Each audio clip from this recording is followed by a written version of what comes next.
Hi dears, എല്ലാവർക്കും നമസ്കാരം. Chemist വേൾഡിൻ്റെ മറ്റൊരു വീഡിയോയിലേക്ക് എല്ലാവർക്കും സ്വാഗതം.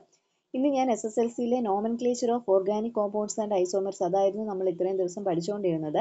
നമ്മൾ ഫങ്ഷണൽ ഗ്രൂപ്പ്സ് വരെ ആയിരുന്നു പഠിച്ചത്. അതിൻ്റെ നെക്സ്റ്റ് ഒരു ടോപ്പിക്കിലോട്ട് നമ്മൾ ഇന്ന് കടക്കുകയാണ്. അത് ഐസോമെറിസം ആണ്. ഓക്കെ, നമ്മൾ ഇന്ന് പഠിക്കാൻ പോകുന്ന ടോപ്പിക്കാണ് ഐസോമെറിസം. ഓക്കെ, ഐസോമെറിസം എന്ന് കേൾക്കുമ്പോൾ നമ്മുടെ മനസ്സിലേക്ക് ആദ്യം വരേണ്ട ഒരു കീവേഡാണ് മോളിക്കുലാർ ഫോർമുല. ഓക്കെ, ഫസ്റ്റ് നമ്മൾ ഐസോമെറിസം എന്ന എക്സാമിന് വരുമ്പോൾ ആദ്യം നമ്മുടെ മനസ്സിലോട്ട് നമ്മൾ ഓർക്കണം മോളിക്കുലാർ ഫോർമുല അല്ലെങ്കിൽ തന്മാത്രാവാക്യമെന്ന്. ഓക്കെ, അതായത് ഫസ്റ്റ് നമുക്കൊരു എക്സാമ്പിൾ വെച്ച് പഠിക്കാം. നമ്മൾ ചെയിൻ ഐസോമെറിസം ആണ് ആദ്യം. നമുക്ക് 4 തരത്തിലുള്ള ഐസോമെറിസം പഠിക്കാനുണ്ട്. ചെയിൻ ഐസോമെറിസം, പിന്നെ position isomerism, functional isomerism, metamerism. ഇങ്ങനെ 4 ഐസോമെറിസം ആണ് നമുക്ക് പഠിക്കാനുള്ളത്. ഒന്നും പേടിക്കാനില്ല, വളരെ സിമ്പിളായിട്ട് നമുക്കിത് പഠിക്കാം. അപ്പോൾ ഫസ്റ്റ് വൺ ചെയിൻ ഐസോമെറിസം ആണ് നമ്മൾ പഠിക്കാൻ പോകുന്നത്. എങ്ങനെയാണ് ചെയിൻ ഐസോമെറിസത്തിനെ നമ്മൾ ഐഡൻറ്റിഫൈ ചെയ്യുന്നത്, എങ്ങനെയൊക്കെയാണ് ചെയിൻ ഐസോമെറിസം വരുന്നത്, അത് കണ്ടാൽ നമുക്ക് എങ്ങനെയൊക്കെ തിരിച്ചറിയാൻ പറ്റും എന്നാണ് നമ്മൾ പഠിക്കുന്നത്. ഓക്കെ, അപ്പോൾ ഫസ്റ്റ് ഒരു എക്സാമ്പിളിലോട്ട് നോക്കാം. ഇവിടെ ഞാൻ 2 കോമ്പൗണ്ട്സിനെ തന്നിട്ടുണ്ട് അല്ലേ. കണ്ടോ, ഇത് ഏത് ഐസോമർ ആണ് എന്ന് നിങ്ങളോട് ചോദിച്ചാൽ ഇതിൽ പേരോ ഒന്നും ഞാൻ കൊടുത്തിട്ടില്ല. സോ ഫസ്റ്റ് നിങ്ങൾ നോക്കേണ്ടത് ഈ 2 കോമ്പൗണ്ട്സ്, ഞാൻ ഇവിടെ ഒരു പെയർ ഓഫ് കോമ്പൗണ്ട്സ് തന്നിട്ടുണ്ട്. ഈ 2 കോമ്പൗണ്ട്സിൻ്റെയും മോളിക്കുലാർ ഫോർമുല. ഞാൻ ആദ്യമേ പറഞ്ഞു, ഐസോമെറിസം എന്ന് കേൾക്കുമ്പോൾ ഫസ്റ്റ് നമ്മുടെ മനസ്സിൽ വരേണ്ടതാണ് മോളിക്കുലാർ ഫോർമുല. സോ നിങ്ങൾക്ക് ഇങ്ങനെ ഒരു പെയർ ഓഫ് കോമ്പൗണ്ട്സ് തരുമ്പോൾ നിങ്ങൾ ഫസ്റ്റ് നോക്കേണ്ടത് ഈ 2 കോമ്പൗണ്ട്സിൻ്റെയും മോളിക്കുലാർ ഫോർമുല കറക്റ്റ് ഒരേപോലെയാണോ വന്നിരിക്കുന്നത് എന്നാണ്. ഓക്കെ, അതായത് first compound CH3 CH2 CH2 CH3. Okay, ഈ ഫസ്റ്റ് കോമ്പൗണ്ടിൽ നിങ്ങൾ നോക്കിയേ എത്ര കാർബൺ ആറ്റം ഉണ്ട്? 1 2 3 4 അല്ലേ, 4 കാർബൺ ആറ്റം ഉണ്ട്. അപ്പം C4 എന്ന് കിട്ടി. Okay, C4. ഇനി എത്ര ഹൈഡ്രജൻ ഉണ്ട്? 3 2 5 2 7 3 10. ഓക്കെ, അപ്പോൾ C4H10 എന്നാണ് ഫസ്റ്റ് കോമ്പൗണ്ടിന്റെ മോളിക്കുലാർ ഫോർമുല. ഓക്കെ, ഇനി നമുക്ക് രണ്ടാമത്തെ കോമ്പൗണ്ടിനെ നോക്കാം. രണ്ടാമത്തെ കോമ്പൗണ്ട് എങ്ങനെയാണ് വന്നിരിക്കുന്നത്? അവിടെയും 4 കാർബൺ ഉണ്ട് അല്ലേ. ഓക്കെ, 4 കാർബൺ ഉണ്ട്. ഓക്കെ, എത്ര ഹൈഡ്രജൻ ഉണ്ട്? 3 1 4 7 7 3 10. ഓക്കെ, അവിടെയും ഹൈഡ്രജൻ 10 എണ്ണം വന്നിട്ടുണ്ട്. സോ നമ്മൾ രണ്ടാമത്തെ കോമ്പൗണ്ടിന്റെ നോക്കിയപ്പോഴും ആദ്യത്തെ കോമ്പൗണ്ടിന്റെ നോക്കിയപ്പോഴും 2 പേരുടെയും മോളിക്കുലാർ ഫോർമുല സെയിം ആണ് വന്നിരിക്കുന്നത്. സോ രണ്ടും ഈ രണ്ടിന്റെ മോളിക്കുലാർ ഫോർമുല സെയിം ആയതുകൊണ്ട് ഇതൊരു ഐസോമർ ആണ് എന്ന് നമുക്ക് പറയാം. ഓക്കെ, എപ്പോഴും നിങ്ങൾ ശ്രദ്ധിക്കണം, ഒരു പെയർ ഓഫ് കോമ്പൗണ്ട്സ് തരുമ്പോൾ ആദ്യം നിങ്ങൾ നോക്കേണ്ടത് അതിന്റെ രണ്ടിന്റെയും മോളിക്കുലാർ ഫോർമുല കറക്റ്റ് ആണോ എന്നാണ്. 2 പേരുടെയും മോളിക്കുലാർ ഫോർമുല സെയിം ആണെങ്കിൽ നിങ്ങൾക്ക് ഉറപ്പിക്കാം ഇതൊരു ഐസോമർ ആണ്. ഇനിയും രണ്ടിന്റെ മോളിക്കുലാർ ഫോർമുല ഡിഫറെന്റ് ആണ്, അപ്പോൾ ഇതെന്താണ്? ഇത് ഐസോമർ അല്ല. ഓക്കെ, അപ്പോൾ ഇത് ഐസോമർ ആയിരിക്കില്ല. മോളിക്കുലാർ ഫോർമുല രണ്ടിന്റെ സെയിം ആയിട്ട് വരുമ്പോഴാണ് ഇതൊരു ഐസോമർ ആവുന്നത്. ഓക്കെ, ഇതാണ് ഫസ്റ്റ് റൂൾ എന്ന് പറയുന്നത്. അപ്പം അത് ഏത് ഐസോമർ ആയിക്കോട്ടെ സെയിം മോളിക്കുലാർ ഫോർമുല നോക്കുക. ഇത് നമുക്ക് നോക്കേണ്ടത് നെക്സ്റ്റ് ഇത് ഏത് ഐസോമർ ആണെന്നുള്ളതാണ്. നമ്മളിപ്പം ഫസ്റ്റ് ഞാൻ പറഞ്ഞു ഇത് ചെയിൻ ഐസോമർ ആണെന്നല്ലേ. ഓക്കെ, അപ്പം നമ്മൾ എങ്ങനെയാണ് ഇത് ചെയിൻ ഐസോമർ ആണെന്ന് ഐഡന്റിഫൈ ചെയ്യുന്നത് എന്നാണ് ഇനി നോക്കാനുള്ളത്. ഓക്കെ, ഫസ്റ്റ് കോമ്പൗണ്ട് നോക്കിക്കേ, കാർബൺ ആറ്റത്തിന്റെ സ്ട്രക്ചർ എങ്ങനെ ഒരു ചെയിൻ പോലെ ഇരിക്കും അല്ലേ. അതായത് ഒരു സ്ട്രെയിറ്റ് ആണ്, അതായത് നേരെ ഒരു രീതിയിലും അങ്ങോട്ടും ഇല്ല ഇങ്ങോട്ടും ഇല്ല, സ്ട്രെയിറ്റ് ചെയിൻ ആയിട്ടാണ് ഫസ്റ്റ് കോമ്പൗണ്ടിന്റെ കാർബൺ ആറ്റംസ് പോകുന്നത്. പക്ഷെങ്കിൽ സെക്കൻഡ് കോമ്പൗണ്ടിന്റെ പോകുമ്പോൾ എങ്ങനെയാണ്? ഇവിടെ ഒരു ബ്രാഞ്ച് കൂടെ വരുന്നുണ്ട് അല്ലേ. സെക്കൻഡ് കോമ്പൗണ്ടിന്റെ ആകുമ്പോൾ ഇവിടെ ഒരു ബ്രാഞ്ച് കൂടെ നമുക്ക് വരുന്നുണ്ട്. അപ്പൊ അതൊരു സ്ട്രെയിറ്റ് ആയിട്ടല്ല പോകുന്നത്, താഴേക്ക് ഒരു ബ്രാഞ്ച് കൂടി വരുന്നുണ്ട്. ഇങ്ങനെ വരുമ്പോൾ നമ്മൾ മനസ്സിലാക്കുക, വ്യത്യസ്തമായ ഒരു ഘടന വരികയാണെങ്കിൽ അതിനെ നമ്മൾ വിളിക്കുന്ന പേരാണ് ചെയിൻ ഐസോമർ. അതായത് ഇതൊരു സ്ട്രക്ചറാണ്, ഇതൊരു രീതിയിലുള്ള ഒരു സ്ട്രക്ചറാണ്, എന്നാൽ ഈ കോമ്പൗണ്ടിന്റെ സ്ട്രക്ചർ വേറൊരു രീതിയിലാണ്, ഇതൊരു ബ്രാഞ്ച് വെച്ചാണ് ഇത് തന്നിരിക്കുന്നത്. അപ്പോൾ ഇങ്ങനെ സ്ട്രക്ചർ ഡിഫറെന്റ്, അതായത് ഘടന വ്യത്യാസമായിട്ട് വരുന്ന ഐസോമർ ആണ് നിങ്ങൾക്ക് തന്നിരിക്കുന്നതെങ്കിൽ അതിനെ വിളിക്കുന്ന പേരാണ് ചെയിൻ ഐസോമർ. ഓക്കെ, മനസ്സിലായോ ചെയിൻ ഐസോമർ എന്താണെന്ന്? ഫസ്റ്റ് നമ്മളൊരു ഐസോമർ തന്നാൽ അതിന്റെ മോളിക്കുലാർ ഫോർമുല 2 കോമ്പൗണ്ട്സിന്റെയും കറക്റ്റ് ആണോ എന്ന് നോക്കുക. കറക്റ്റ് ആണെങ്കിൽ നമുക്കതൊരു ഐസോമർ ആണെന്ന് മനസ്സിലായി. ഇനിയും ആ തന്നിരിക്കുന്ന കോമ്പൗണ്ട്സ് രണ്ടും വ്യത്യസ്ത ഘടനയുള്ളവരാണ് എങ്കിൽ അതിനെ നമ്മൾ വിളിക്കുന്നതാണ് ചെയിൻ ഐസോമർ. ഓക്കെ, മനസ്സിലായോ? അതായത് ഒരേ മോളിക്കുലാർ ഫോർമുലയും വ്യത്യസ്തമായ ചെയിനും ആണെങ്കിൽ അതാണ് ചെയിൻ ഐസോമറിസം. ഓക്കെ, അപ്പോൾ ഇത് എങ്ങനെയാണ് ഐഡന്റിഫൈ ചെയ്യുന്നതെന്ന് നോക്കിയേ. രണ്ടാമത് ഞാൻ ഒരു എക്സാമ്പിൾ കാണിക്കാം. അടുത്ത പൊസിഷൻ ഐസോമർ ആണ്. നമ്മൾ പൊസിഷൻ ഐസോമർ ആണ് പഠിക്കാൻ പോകുന്നത്. ഓക്കെ, അപ്പോൾ ഇവിടെ നോക്കിക്കേ. ഇതിൽ ഫസ്റ്റ് നമുക്കൊരു പെയർ ഓഫ് കോമ്പൗണ്ട്സ് തന്നിട്ടുണ്ട്. അപ്പം നമ്മൾ ഇതിൻ്റെ എന്താണ് നോക്കേണ്ടത്? നമ്മൾ ഇതിൻ്റെ മോളിക്കുലാർ ഫോർമുല കറക്റ്റ് ആണോ എന്ന് നോക്കണം. ഇവിടെ ഫസ്റ്റ് വൺ എത്ര കാർബൺ ഉണ്ട്? 1 2 3 അല്ലേ? C3 ആണ് വന്നിരിക്കുന്നത്. Okay, C3. H എത്ര എണ്ണം ഉണ്ട്? H8 അല്ലേ? ഒരു ഓക്സിജൻ ഉണ്ട്. അപ്പം O. ഇവിടെ നോക്കി, ഇവിടെ എത്ര കാർബൺ ഉണ്ട്? ഇവിടെയും 3 കാർബണ്. ഹൈഡ്രജൻ എത്ര ഉണ്ട്? 3 4 8. ഇവിടെ 8 ഹൈഡ്രജന്, ഒരു ഓക്സിജൻ. ഓക്കെ, അപ്പം C3H8O. ഓക്കെ, ഇതാണ് രണ്ട് കോമ്പൗണ്ടിൻ്റെയും മോളിക്കുലാർ ഫോർമുല വന്നിരിക്കുന്നത്. അപ്പോൾ നമ്മൾ എന്തോ മനസ്സിലായി? ഇത് സെയിം മോളിക്കുലാർ ഫോർമുലയാണ് രണ്ടിനും വന്നിരിക്കുന്നത്. സോ ഇതൊരു ഐസോമർ ആണ് അല്ലേ? അപ്പം നമുക്ക് ഈ ഐസോമർ ആണെന്ന് മനസ്സിലായി. സോ ഇനി നമ്മൾ നോക്കേണ്ടത് ഇത് ഏത് ടൈപ്പ് ഐസോമർ ആണെന്നാണ്. നമ്മളിപ്പോൾ രണ്ടാമത് പഠിക്കുന്നത് പറഞ്ഞു ഫങ്ഷണൽ ഐസോമറാണ് അല്ലേ? ഫങ്ഷണൽ ഐസോമറിനെയാണ് നമ്മൾ പഠിക്കുന്നത്. സോ ഇതെങ്ങനെയാണ് ഫങ്ഷണൽ ഐസോമർ ആണെന്ന് ഐഡന്റിഫൈ ചെയ്യുന്നത്? നോക്കിയേ, ഈ ആദ്യത്തെ കോമ്പൗണ്ടിൽ OH കിടക്കുന്ന പൊസിഷൻ ഒന്നാമതാണ് അല്ലേ? ആദ്യമാണ് OHന്റെ പൊസിഷൻ വന്നിരിക്കുന്നത്. എന്നാൽ രണ്ടാമത്തെ കോമ്പൗണ്ടിലോ ആ OHന്റെ പൊസിഷൻ അവിടെ നിങ്ങോട്ടങ്ങ് മാറി അല്ലേ? ഇവിടെ കിടന്നിരുന്ന OH നേരെ രണ്ടാമത്തെ കാർബൺ ആറ്റത്തിൽ ഒരു ബ്രാഞ്ച് പോലെ വന്ന് നിൽക്കുകയാണ്. സോ അപ്പം ഇതിന്റെ പൊസിഷൻ മാറി. അപ്പോൾ ഇങ്ങനെ പൊസിഷൻ മാറുന്ന ഐസോമറിനെയാണ് നമ്മൾ പൊസിഷൻ ഐസോമർ എന്ന് പറയുന്നത്. ഓക്കെ, പൊസിഷൻ മാറുന്ന, വെറും ഒരു പൊസിഷൻ മാത്രം അങ്ങോട്ടും ഇങ്ങോട്ടും മാറുകയാണെങ്കിൽ അങ്ങനെയുള്ള ഐസോമറിനെയാണ് നമ്മൾ പൊസിഷൻ ഐസോമർ എന്ന് പറയുന്നത്. അതായത് പൊസിഷൻ അല്ലെങ്കിൽ സ്ഥാനം മാത്രം മാറുകയാണെങ്കിൽ അതിനെ വിളിക്കുന്നതാണ് പൊസിഷൻ ഐസോമർസ്. ഓക്കെ, മനസ്സിലായല്ലോ? ഇവിടെ OH ആണ് വന്നത്. ഈ OHന് രണ്ടാമത്തെ കോമ്പൗണ്ടിൽ വന്നപ്പോൾ ഈ OHന്റെ സ്ഥാനം ചെറുതായിട്ട് ഇങ്ങോട്ടൊന്ന് മാറി. സോ ഇങ്ങനെ സ്ഥാനം മാറി വരുന്നതാണെങ്കിലാണ് നമ്മൾ അതിനെ പൊസിഷൻ ഐസോമർസ് എന്ന് വിളിക്കുന്നത്. ഓക്കെ, മനസ്സിലായോ എല്ലാവർക്കും? ഇനി ഇതേ പൊസിഷൻ ഐസോമറിസത്തിൽ വരുന്ന അടുത്ത ഒരു ടൈപ്പ് നോക്കാം. ഞാൻ എഴുതാം, നോക്കണം. CH3 CH2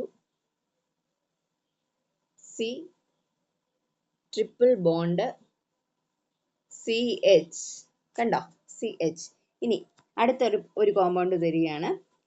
CH3 C triple bond CH3. കണ്ടോ? അപ്പോൾ രണ്ട് കോമ്പൗണ്ട് തന്നിട്ടുണ്ട്. ഇതിന്റെ ഫസ്റ്റ് ഞാൻ ഇതിന്റെ മോളിക്കുലാർ ഫോർമുല കറക്റ്റ് ആണോ എന്ന് നോക്കുകയാണ്. കാരണം ഫസ്റ്റ് നമുക്ക് ഇത് ഐസോമർ ആണോ ഇല്ലയോ എന്ന് തിരിച്ചറിഞ്ഞതിന് ശേഷമല്ലേ നമുക്ക് ഇത് ഏത് ഇത് ഏത് ഐസോമറിസം ആണെന്ന് നമുക്ക് മനസ്സിലാക്കാൻ പറ്റൂ. സോ ഫസ്റ്റ് നമുക്ക് ഇവിടെ എത്ര കാർബൺ ഉണ്ടെന്ന് നോക്കി. 1 2 3 4. C4, hydrogen 3 to 5 6. ഹൈഡ്രജൻ 6 ഉണ്ട്. ഇവിടെയും സെയിം 4 കാർബൺ ഉണ്ട്, ഹൈഡ്രജൻ 6 ഉണ്ട്. അപ്പോൾ ഇവിടെ നോക്കിയേ, നമ്മൾ മുമ്പേ നോക്കിയ എക്സാമ്പിളിൽ ഇവിടെ OH ആ വന്നത് അല്ലേ? OH വന്നിട്ട് രണ്ടാമത്തെ കോമ്പൗണ്ട് വന്നപ്പോൾ OHന്റെ സ്ഥാനം മാറ്റി. ഇവിടെ എന്താ വന്നിരിക്കുന്നത്? ഇവിടെ ട്രിപ്പിൾ ബോണ്ടാണ് വന്നിരിക്കുന്നത്. ഓക്കെ, ഈ ട്രിപ്പിൾ ബോണ്ടാണ്, താഴെയും ട്രിപ്പിൾ ബോണ്ടാണ്. പക്ഷെങ്കിൽ താഴെ വന്നപ്പോൾ ഇവിടെ കിടന്ന ട്രിപ്പിൾ ബോണ്ട് നേരെ ഈ രണ്ടാമത്തെ കാർബൺ ആറ്റത്തിലോട്ട് ചേഞ്ച് ചെയ്തു അല്ലേ? ഓക്കെ, അപ്പം നമ്മൾ ഇവിടെ കിടക്കുന്ന ട്രിപ്പിൾ ബോണ്ട് അപ്പുറത്തെ വേറൊരു പൊസിഷനിലോട്ട് ഇവിടെ ചേഞ്ച് ചെയ്തു. സോ ഇങ്ങനെ പൊസിഷൻ മാത്രം മാറി വരുന്ന ഐസോമറിനെ നമ്മൾ വിളിക്കുന്ന പേരാണ് ഐസോമർസ്. ഓക്കെ, നിങ്ങൾ ഓർക്കണം, ചിലപ്പോൾ ഫങ്ഷണൽ ഗ്രൂപ്പിന്റെ സ്ഥാനമായിരിക്കും മാറുന്നത്, ചിലപ്പോൾ ഡബിൾ ബോണ്ട് അല്ലെങ്കിൽ ഇതുപോലെ ട്രിപ്പിൾ ബോണ്ടിന്റെ പൊസിഷൻ ആയിരിക്കും മാറുന്നത്. സോ എന്തിൻ്റെ ആണെങ്കിലും പൊസിഷൻ മാറിയാണ് വരുന്നതെങ്കിൽ അതിനെ വിളിക്കുന്ന ഐസോമറാണ് പൊസിഷൻ ഐസോമറിസം. ഓക്കെ, മനസ്സിലായല്ലോ? ഇനി നെക്സ്റ്റ് നമുക്ക് പഠിക്കാനുള്ളതാണ് functional isomerism. Okay, functional isomerism. ഇനി എന്താണ് ഫങ്ഷണൽ ഐസോമറിസം? ഓക്കെ, നിങ്ങൾ ഈ ഒരു എക്സാമ്പിൾ നോക്കിയേ. ഇവിടെ ഞാൻ രണ്ട് കോമ്പൗണ്ടിനെ തന്നിട്ടുണ്ട്. ഈ കോമ്പൗണ്ട് ഫസ്റ്റ് നമുക്ക് ഒരു കോമ്പൗണ്ട് തരുമ്പോൾ നമ്മൾ ആ രണ്ട് കോമ്പൗണ്ടിന്റെ മോളിക്കുലാർ ഫോർമുല സെയിം ആണോ നോക്കണം. എങ്കിൽ മാത്രമേ നമുക്കതൊരു ഐസോമർ ആണോ ഇല്ലയോ നമുക്ക് ഐഡന്റിഫൈ ചെയ്യാൻ പറ്റൂ. സോ ഇവിടെ എത്ര കാർബൺ ഉണ്ട്? 1 2 3 4. ഓക്കെ, ഹൈഡ്രജൻ എത്ര ഉണ്ട്? 3 2 5 6 10 അല്ലേ? ഹൈഡ്രജൻ 10, ഓക്സിജൻ ഒരെണ്ണം. ഇവിടെ അതുപോലെ തന്നെ കാർബൺ 4 ഉണ്ട്, ഹൈഡ്രജൻ 10 എണ്ണം ഉണ്ട്, ഓക്സിജൻ ഒരെണ്ണം ഉണ്ട്. സോ രണ്ടിൻ്റെ മോളിക്കുലാർ ഫോർമുല സെയിം ആണ്. അപ്പം മോളിക്കുലാർ ഫോർമുല സെയിം ആയാൽ നമുക്ക് മനസ്സിലായി ഇതൊരു ഐസോമർ ആണ്. ഓക്കെ, ഇനി ഏത് ടൈപ്പ് ഐസോമർ ആണെന്ന് നമുക്ക് നോക്കാം. നമ്മളിപ്പോൾ പഠിക്കുന്നത് ഫങ്ഷണൽ ഐസോമർ ആണ് അല്ലേ. ഫങ്ഷണൽ ഐസോമറിസം ആയതുകൊണ്ട് നമുക്ക് എങ്ങനെയാണ് ഈ ഫങ്ഷണൽ ഐസോമറിസം ആണ് ഇതെന്ന് ഐഡന്റിഫൈ ചെയ്യുന്നതെന്നാണ് ഇനി നോക്കുന്നത്. ഓക്കെ, ഇനി നിങ്ങൾ നോക്കൂ, ഫസ്റ്റ് കോമ്പൗണ്ടിലുള്ള ഫങ്ഷണൽ ഗ്രൂപ്പ് എന്ന് പറയുന്നത് ഏതാണ്? O ആണ് അല്ലേ.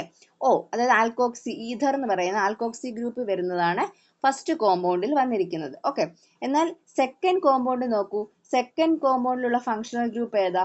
OH അല്ലേ. OH ആണ് ഇവിടെ വന്നിരിക്കുന്നത്. സോ ഇങ്ങനെ വന്നാൽ ഈ ഐസോമറിനെ വിളിക്കുന്നതാണ് ഫങ്ഷണൽ ഐസോമർ. ഓക്കെ, ഇങ്ങനെ രണ്ട് ഫങ്ഷണൽ ഗ്രൂപ്പ് വരുന്ന ഐസോമറിനെ നമ്മൾ വിളിക്കുന്നതാണ് ഫങ്ഷണൽ ഐസോമർ. ഓക്കെ, ഒരു കാര്യം മാത്രം നിങ്ങൾ ഇതിൽ ശ്രദ്ധിച്ചാൽ മതി, അതായത് മുകളിലുള്ള ഫങ്ഷണൽ ഗ്രൂപ്പ് O വരികയാണെങ്കിൽ താഴെ ഉറപ്പായിട്ടും OH ആയിരിക്കും വരുന്നത്. മനസ്സിലായോ നിങ്ങൾ? മുകളിൽ നമുക്ക് ഫങ്ഷണൽ ഗ്രൂപ്പിൽ O വന്നിട്ടുണ്ട് എങ്കിൽ താഴെ OH ആയിരിക്കും വരുന്നത്. അതായത് O വരുമ്പോൾ എപ്പോഴും അതിൻ്റെ പേരായിട്ട് OH വന്നിരിക്കും. ഓക്കെ, അങ്ങനെ ഉള്ളതിനെ വിളിക്കുന്ന പേരാണ് ഫങ്ഷണൽ ഗ്രൂപ്പ്. ഓക്കെ, നെക്സ്റ്റ് ഞാൻ പറഞ്ഞു ഇപ്പോൾ ഇവിടെ O വന്നപ്പോൾ OH വന്നത്. അപ്പം ഇനിയിപ്പം ഞാൻ പറഞ്ഞു CO വരുമ്പം CHO വരുമെന്ന് പറഞ്ഞില്ലേ, അതെങ്ങനെയാന്ന് നോക്കി. CH3 CH2 CH2 CO CH3. Okay, CO CH3. ഇനി ഇവിടെ ഒരു കോമ്പൗണ്ട് കൂടെ വരുമല്ലോ, CH3 CH2 CH2 CH2 CO വരുമ്പം താഴെ എന്ത് വരുമെന്ന് ഞാൻ പറഞ്ഞേ? CHO. മനസ്സിലായോ? O മേലിൽ വരികയാണെങ്കിൽ താഴെ OH ആയിരിക്കും വരുന്നത്, CO വരികയാണെങ്കിൽ താഴെ CHO ആയിരിക്കും വരുന്നത്. ഇങ്ങനെ വരുന്ന ഐസോമറിനെ വിളിക്കുന്ന പേരാണ് ഫങ്ഷണൽ ഐസോമർസ്. ഓക്കെ, അപ്പം നിങ്ങൾ എപ്പോഴും മനസ്സിലായിരിക്കണം, O വന്നാൽ OH വരും, അല്ലെ OH വന്നാൽ O വരും. പിന്നെന്താ? CO വന്നാൽ താഴെ വരുന്നത് CHO ആയിരിക്കും. ഓക്കെ, അപ്പം O വന്നാൽ OH, അല്ലെ OH വന്നാൽ O, CHO ആണെങ്കിൽ CO വരും. ഓക്കെ, ഈ രണ്ട് കാര്യങ്ങൾ നിങ്ങൾ മനസ്സിലാക്കണം. ഈ രണ്ട് കാര്യങ്ങൾ മനസ്സിൽ വെച്ചാൽ നമുക്ക് മനസ്സിലാകും ഈ വന്നിരിക്കുന്നത് ഫങ്ഷണൽ ഐസോമർസ് ആണ് എന്ന്. ഓക്കെ, ഇനി നമുക്ക് ലാസ്റ്റ് ഐസോമർസത്തിനെ പഠിക്കാം. ഓക്കെ, ലാസ്റ്റ് ഐസോമർസമാണ് മെറ്റാമെറിസം. കണ്ടോ, ലാസ്റ്റ് ഐസോമർസം മെറ്റാമെറിസം. ഇവിടെ നോക്കിയേ, ഫസ്റ്റ് നമുക്ക് മോളിക്കുലാർ ഫോർമുല സെയിം ആണോ എന്ന് നോക്കണം അല്ലേ. ഓക്കെ, ഇവിടെ എത്ര കാർബൺ ഉണ്ട്? 1 2 3 4 C4. എത്ര ഹൈഡ്രജൻ ഉണ്ട്? 10 ഹൈഡ്രജൻ ഉണ്ട്. എത്ര ഓക്സിജൻ ഉണ്ട്? 1 ഓക്സിജൻ ഉണ്ട്. ഇനി ഇവിടെയും C4H10O അല്ലേ. ഇനി ഇവിടെ നിങ്ങൾ മനസ്സിലാക്കേണ്ട കാര്യം എന്ന് പറഞ്ഞാൽ, ഇവിടെ മുകളിലും ഒരു O വന്നു, താഴെയും ഒരു O വന്നു അല്ലേ. അതായത് നേരത്തെ നമ്മൾ ഫങ്ഷണൽ ഐസോമറിസത്തിൽ പഠിച്ചത് എന്തുവാ? മുകളിൽ O വന്നാൽ താഴെ OH വരണമെന്നാ അല്ലേ. പക്ഷെ ഇവിടെ മുകളിലും O ആണ്, താഴെയും O ആണ്. ഓക്കെ, അപ്പോൾ ഇവിടെ ശ്രദ്ധിക്കേണ്ട കാര്യം എന്ന് പറഞ്ഞാൽ, ഫസ്റ്റിൽ തന്നിരിക്കുന്ന കോമ്പൗണ്ടിന്റെ ഓയിലുള്ള പൊസിഷൻ സെക്കൻഡിൽ വന്നപ്പോൾ പൊസിഷൻ മാറി അല്ലേ. ഇവിടെ ഈ CH3 കഴിഞ്ഞുള്ള പൊസിഷനിലായിരുന്നു O വന്നത്.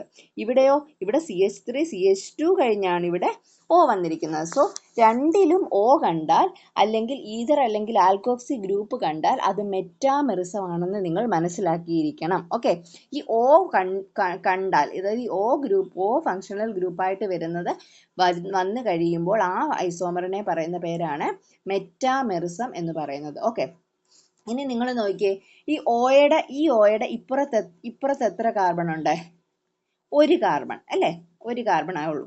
ഈ ഓയുടെ ഇപ്പുറത്ത് എത്ര കാർബൺ ഉണ്ട്? 1 2 3 3 കാർബൺ ഉണ്ട് അല്ലേ. ഇനി ഈ ഓയുടെ ഇപ്പുറത്ത് എത്ര കാർബൺ ഉണ്ട്? 1 2 2 കാർബൺ ഉണ്ട്. ഇവിടെയും 2 കാർബൺ അല്ലേ. സോ ഈ റാഡിക്കൽസിന്റെ എണ്ണം ഇവിടെ 1 വന്നപ്പോൾ ഇവിടെ 2 ആയി അല്ലേ, ഇവിടെ 3 വന്നപ്പോൾ ഇവിടെ 2 ആയി. സോ ഈ റാഡിക്കൽസിന്റെ എണ്ണം ലെഫ്റ്റിലും റൈറ്റിലും വ്യത്യാസം വരികയാണെങ്കിലും അതിനെ വിളിക്കുന്ന പേരാണ് മെറ്റാമെറിസം എന്ന് പറയുന്നത്. മനസ്സിലായോ? ഈ റാഡിക്കൽസിന്റെ എണ്ണം ലെഫ്റ്റിലും റൈറ്റിലും ഡിഫറെൻ്റ് ആയിട്ടാണ് വരുന്നതെങ്കിൽ അതായത് ഇവിടെ 1 ആണ്, ഇവിടെ 2 ആണ്, ഇവിടെ 3 ആണ്, ഇവിടെ 2 ആണ്. അപ്പോൾ ലെഫ്റ്റിലും റൈറ്റിലും ഡിഫറെൻ്റ് ആയിട്ടല്ലേ വന്നിരിക്കുന്നത്.